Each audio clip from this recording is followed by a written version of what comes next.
Hello weavers, welcome to our channel. ఈరోజు మీకోసం నాకెంతో ఇష్టమైన పావ్ బజ్జీ అండి. మీకు కూడా చాలా ఇష్టం కదా. మరి ఇంట్లోనే పావ్ బజ్జీని సింపుల్గా ఎలా చేసేసుకోవాలో చూసేద్దామా. మరి ఇంకెందుకు ఆలస్యం చేయకుండా వీడియోలోకి వెళ్ళిపోదాం.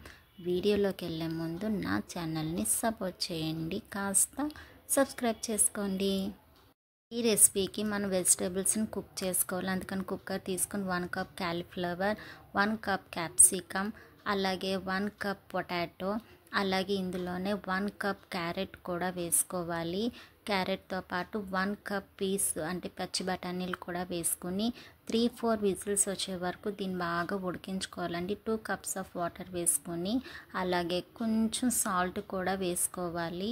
వేసుకొని దీన్ని బాగా కుక్ చేసేసుకోవాలి. చూసారా, ఈ విధంగా మెత్తగా కుక్ అయ్యేలా చూసుకోండి.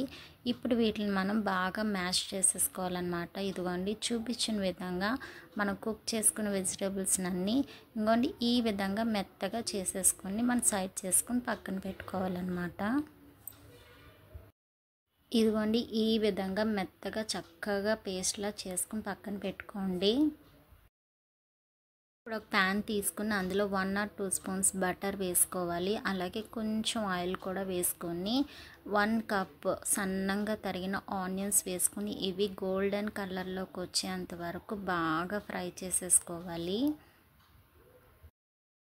ఈ విధంగా బాగా ఎర్రగా ఆనియన్స్ ఫ్రై అయిన తర్వాత 1 స్పూన్ అల్లం వెల్లుల్లి పేస్ట్ వేసుకొని జస్ట్ 2 మినిట్స్ అది బాగా ఫ్రై చేసుకున్న తర్వాత ఇప్పుడు ఇందులో టమాటా ముక్కలు వేసుకోవాలి. బాగా సన్నంగా తరిగిన ముక్కలు వేసుకొని ఇందులోనే చిల్లీస్ కూడా వేసుకొని వీటిని బాగా మగ్గిపోయేంత వరకు ఫ్రై చేసుకోవాలి. ఇదిగోండి, ఈ విధంగా.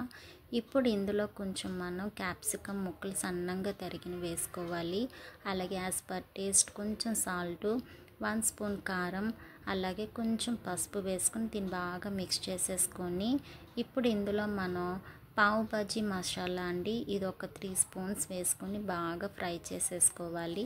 ఇప్పుడు మనం వెజిటేబుల్ మ్యాష్ చేసి పెట్టుకున్నాం చూసారా పేస్ట్, అది కూడా ఇందులో వేసేసుకొని దీన్ని బాగా మిక్స్ చేసేసుకోవాలి. అలాగే ఇలా మిక్స్ చేసేసుకున్న తర్వాత 2 కప్స్ వాటర్ వేసుకొని మీడియం ఫ్లేమ్లో దీన్ని 10 to 15 మినిట్స్ బాగా కుక్ చేసుకోవాలండి. 10-15 మినిట్స్ తర్వాత చూసారా, మన కర్రీ బాగా కుక్ అయిపోయిందండి. ఈ కన్సిస్టెన్సీలో మనకి కర్రీ ఉండాలి, దగ్గరగా అయిపోవాలి. ఇప్పుడు ఇందులో మనం ఫైనల్గా 1 spoon or 1.5 spoon lime juice అండి, నిమ్మకాయ రసం, అలాగే 1 స్పూన్ బటర్ వేసుకొని ఫైనల్గా కొత్తిమీర వేసుకొని మనం స్టవ్ ఆఫ్ చేసేసుకొని కర్రీ రెడీ అయిపోయింది. దీన్ని తీసి మనం సైడ్ చేసుకొని పక్కన పెట్టుకోవాలి. ఇది పావ్ బజ్జీ అండి, ఏ బేకరీ షాప్లో అయినా ఉంటుంది. ఈ పావ్ బజ్జీని ఇలా హాఫ్గా మిడిల్ నుంచి కట్ చేసుకోవాలి.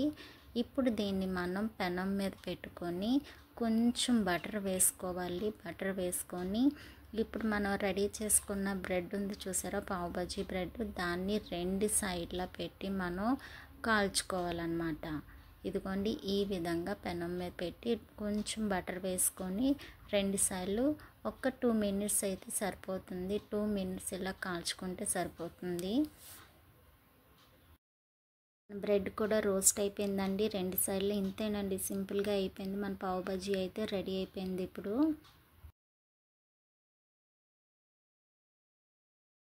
చూసారా, మన పావ్ బజ్జీ అయితే రెడీ అయిపోయింది. మనం చేసుకున్న కర్రీని ప్లేట్లో సర్వ్ చేసుకొని వేడి వేడిగా బ్రెడ్తో నంచుకొని తింటే ఉంటుందండి. మరి సూపర్ అంటే సూపరు. మరి మీకు తెలిసింది కదా ఎలా చేసుకోవాలో పావ్ బజ్జీని ఇంట్లోనే. మరి మీరు కూడా ట్రై చేయండి, ఎలా వచ్చిందో కామెంట్ చేయండి. అలాగే మరిన్ని వీడియోల కోసం నా ఛానల్ని ఫాలో అవ్వడం మర్చిపోవద్దు. Please subscribe, share, comment. Thank you.